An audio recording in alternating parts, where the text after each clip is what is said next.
আর সামনে দেখেন কুকুর তো সারা বছর আছেই। আর আমরা বাইকাররা সবাই জানি এই জিনিসটা একজন বাইকারের জন্য কতটা ঝুঁকিপূর্ণ আসলে, যে আপনি ছাড়া বাকি সব পাগল।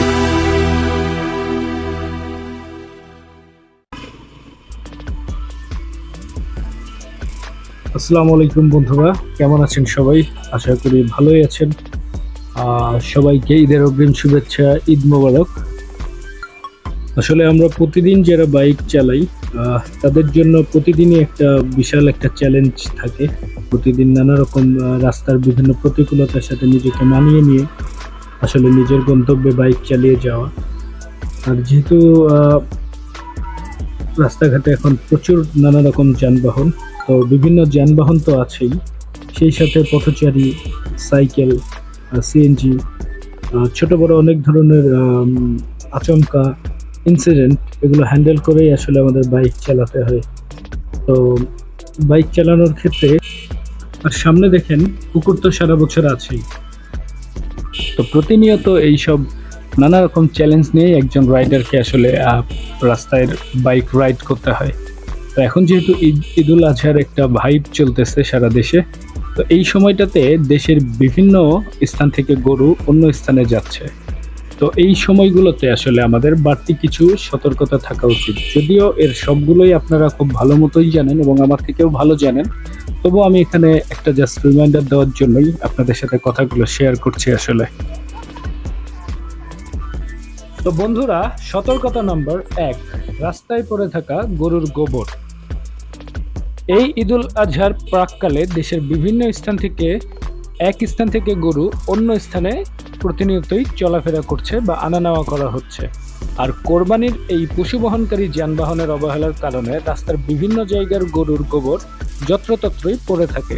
আর আমরা বাইকাররা জানি এই জিনিসটা একজন বাইকারের জন্য কতটা ঝুঁকিপূর্ণ।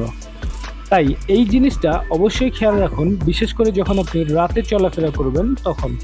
কখনো যদি আপনার বাইকের চাকা গোবরের উপর দিয়ে উঠেও যায়, তাহলে ভুলেও বাইক হার্ড ব্রেক করতে যাবেন না, অথবা বাইকের হ্যান্ডেল ঘুরিয়ে ফেলবেন না।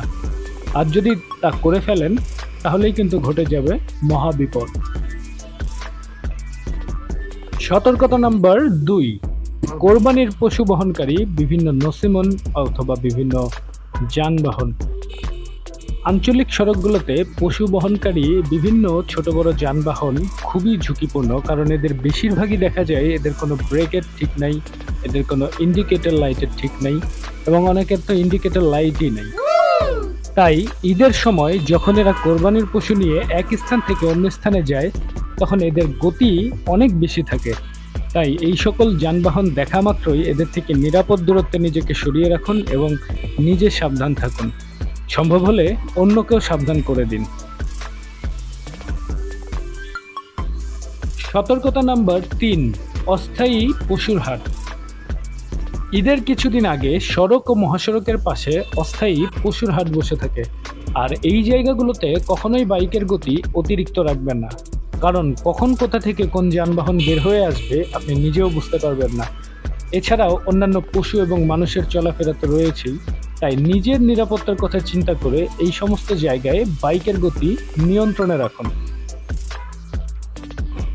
সতর্কতা নাম্বার 4, অকারণে কোরবানির পশুর পাশে গিয়ে হর্ন বাজাবেন না। ঈদের একটা মজা হচ্ছে কোরবানির পশু কিনে সেটা নিয়ে হাঁটতে হাঁটতে বাড়িতে যাওয়া। আপনি যখন এদের পাশ দিয়ে বাইক নিয়ে যাবেন তখন অকারণে এদের পাশে গিয়ে হর্ন বাজাবেন না, কারণ এতে পশু ভয় পেয়ে যে কোনো একটা সমস্যা করতে পারে। দেখা গেল সেই পশুটা বিভ্রান্ত হয়ে আপনাকে বসতে পারে, অথবা আপনার বাইকের উপরে হামলা করে বসতে পারে। তাই এই সময়টাতে চেষ্টা করুন একটু সাবধানে থাকতে। আপনি যদি একটু সতর্ক থাকেন তাহলে এরকম অনেক বিপদ থেকে আপনি কিছুটা হলেও নিরাপদে থাকতে পারবেন। তাই নিজের নিরাপত্তার কথা বিবেচনা করে একটু হলেও সাবধান থাকুন। এছাড়া এই ঈদ মৌসুমকে কেন্দ্র করে অনেকেই আপনার প্রিয় বাইকটি নিয়ে বেরিয়ে পড়তে পারেন লং ড্রাইভে, কেউ কেউ নিজের গ্রামের বাড়িতেও যেতে পারেন। তবে যাত্রাপথে আরও কিছু নিরাপদ থাকার টেকনিক রয়েছে, যেগুলো অবশ্যই মেনে চলার চেষ্টা আমিও করি এবং আমি চাইবো এগুলো আপনারাও করবেন। তার মধ্যে অন্যতম একটি টেকনিক হচ্ছে, সর্বপ্রথম আপনার রাস্তা দিয়ে যাওয়ার সময় আপনার আশেপাশের অন্যান্য রাইডারকে খুব ভালো মতো অবজার্ভ করা এবং সেখান থেকে তো যারা বেশি অদক্ষ মনে হচ্ছে তাদেরকে স্পট করা। দেখা যাবে অনেক সময় আপনি আপনার মতো করে যাচ্ছেন, বলা নেই কওয়া নেই, ডান সাইডে অথবা বাম সাইড থেকে হঠাৎ করে দেখবেন যে কেউ কোনো কিছু না খেয়াল করেই ইউটার্ন মারার চেষ্টা করছে।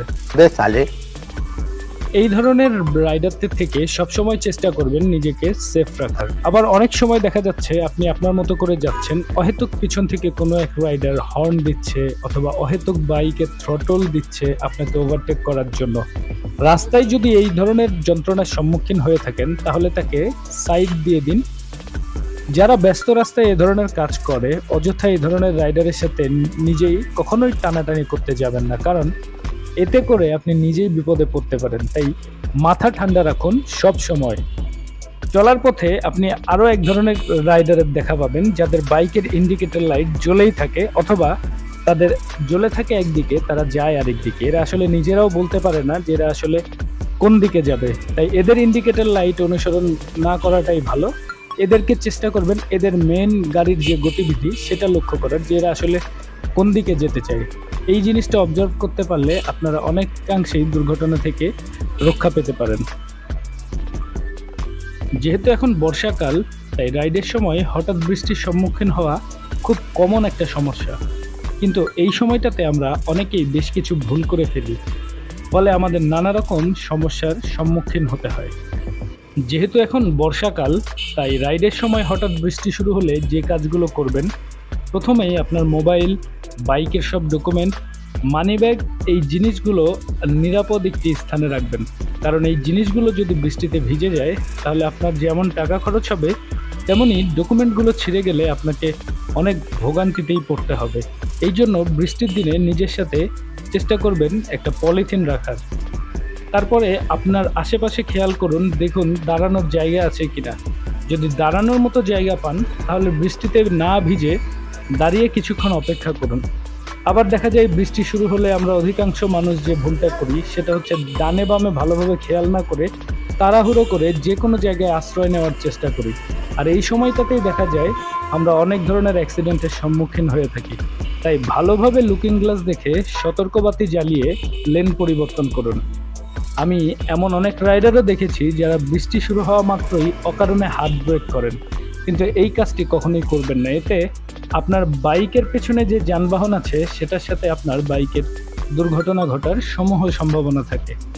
তাড়াহুড়ো বাইক অ্যাক্সিডেন্টের অনেক বড় একটা কারণ। বৃষ্টি শুরুর ঠিক আগের মুহূর্তে সব যানবাহন অনেক তাড়াহুড়োর মধ্যে থাকে। সবাই চায় বৃষ্টি শুরুর আগে নিজ নিজ গন্তব্যে পৌঁছাতে, আর এই সময়টাতে দুর্ঘটনা ঘটার সম্ভাবনাটাও অনেক বেড়ে যায়। সবসময় মনে রাখবেন, হালকা বৃষ্টিতে ভিজলে আপনার কিছু নাও হতে পারে, কিন্তু অ্যাক্সিডেন্ট হলে আপনার অনেক বড় ক্ষতি হয়ে যেতে পারে। তাই বৃষ্টি থাকুক বা না থাকুক, এই বর্ষার দিনে বা বৃষ্টির দিনগুলোতে একটা রেইনকোট, দুই একটা ছোট পলিথিন ব্যাগ, আর যদি ব্যাগ ব্যবহার করতে পারেন তাহলে আরও ভালো হয়। ব্যাগের ভিতরে রেইন কভার ইত্যাদি এইসব জিনিসগুলো নিজের সাথে রাখতে পারেন।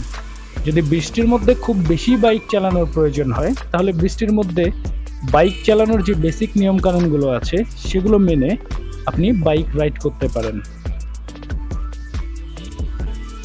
আবার বৃষ্টি হলে রাস্তাঘাট ভেজা থাকাটাই স্বাভাবিক, তাই ভেজা রাস্তায় বাইক ব্রেক করার পূর্বে সবার আগে আপনার বাইকের টায়ার প্রেশার ঠিক রাখার চেষ্টা করতে হবে। বাইকের টায়ার প্রেশার যদি বেশি থাকে সেই ক্ষেত্রে ভেজা রাস্তায় ব্রেক করলে বাইক স্লিপ করে দুর্ঘটনা ঘটার সম্ভাবনা অনেক বেড়ে যায়।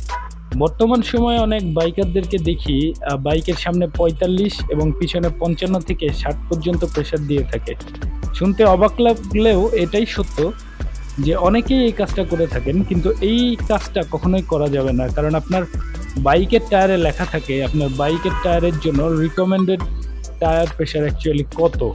রিকমেন্ডেড টায়ার প্রেশার থেকে কিছুটা বেশি আপনি রাখতে পারেন, কিন্তু তার মানে এই না যে আপনি টায়ার প্রেশার অনেক বেশি রাখবেন। রাস্তায় চলাচল করার সময় এমন অনেক বাইকারদেরও আমরা দেখি, বা আমিও নিজে অনেক সময় দেখি, যাদের বাইকের টায়ারে কোনো বিট থাকে না। সামান্য কিছু টাকা বাঁচাতে গিয়ে নিজের জীবনকে ঝুঁকিতে ফেলবেন না। ভেজা রাস্তায় সঠিক নিয়মে ব্রেক করতে চাইলে আপনার বাইকের টায়ারের গ্রিপ ভালো থাকতে হবে। ভেজা রাস্তায় বাইক ব্রেক করার পূর্ব শর্ত হচ্ছে বাইকের হ্যান্ডেল অবশ্যই সোজা রাখতে হবে। আর বাইকের হ্যান্ডেল যদি বেঁকে যায় সেই ক্ষেত্রে আপনার বাইক স্লিপ করার সম্ভাবনাও বেড়ে যায়। সেজন্য এই দিকটা খুব ভালো মতো খেয়াল রাখবেন এবং মাথায় রাখার চেষ্টা করবেন। অতিরিক্ত গতি বৃষ্টিতে পরিহার করতে হবে, কারণ অতিরিক্ত গতি নিয়ে ভেজা রাস্তায় বাইক ব্রেক করতে গেলে দুর্ঘটনার সম্ভাবনাও অনেক বেড়ে যায়। তো ভেজা রাস্তায় বাইক সঠিক নিয়মে ব্রেক করতে হলে ইঞ্জিন ব্রেকটা করার চর্চা করুন। ইঞ্জিন ব্রেক বাইকের জন্য সবচেয়ে নিরাপদ ব্রেকিং। তবে একটা কথা মনে রাখবেন, আপনি ইঞ্জিন ব্রেকে অভ্যস্ত না হলে ব্যস্ত রাস্তায় কখনো ইঞ্জিন ব্রেক করতে যাবেন না। সামনের ব্রেক ধরার বদ অভ্যাসটা সবার প্রথমে বাদ দিয়ে দিতে হবে। অনেক রাইডার আছেন যারা সামনের ব্রেক হার্ড ব্রেক করার কারণে অনেক দুর্ঘটনায় পতিত হন। সবসময় বাইকের সামনের এবং পিছনের ব্রেক একসাথে ধরার চেষ্টা করবেন। এতে করে অল্প সময়ের আপনি ভেজা রাস্তায় বাইক নিরাপদে ব্রেক করতে পারবেন। আপনি যদি এই দুইটি নিয়ম বিশেষ করে মেনে বাইক ব্রেক করেন, তাহলে ভেজা রাস্তায় ব্রেক করার সময় আপনি নিরাপদ থাকতে পারবেন। তবে সব কিছুই একটা আসলে চর্চার ব্যাপার, তাই নিরাপদ ব্রেকিংয়ের চর্চা করুন এবং নিয়ন্ত্রিত গতিতে বাইক রাইড করুন। আসলে এতক্ষণ যা যা বললাম এগুলো আমার থেকে আপনারা আরও বেশি ভালো জানেন, আমার থেকে আপনারা আরও বেশি ভালো বোঝেন। তবুও আপনাদেরকে একবার মনে করিয়ে দেওয়ার জন্যই মূলত ভিডিওটি নিয়ে আসা। আর সবসময় ভালো মানের হেলমেট ব্যবহার করবেন। লং ট্যুরে গেলে অবশ্যই ভালো মানের সেফটি গার্ড পরেই ট্যুরে যাবেন। আর রাইড করার সময় যে জিনিসটি সবচেয়ে বেশি মনে রাখবেন তা হলো, রাস্তায় আপনি ছাড়া বাকি সবাই পাগল। তো বন্ধুরা, আজ এই পর্যন্তই। নতুন কোনো ভিডিওতে আপনাদের সাথে নতুন কোনো বিষয় নিয়ে কথা হবে। ততক্ষণ পর্যন্ত আমার সাথেই থাকুন এবং আমার এই চ্যানেলটিকে সাবস্ক্রাইব করুন।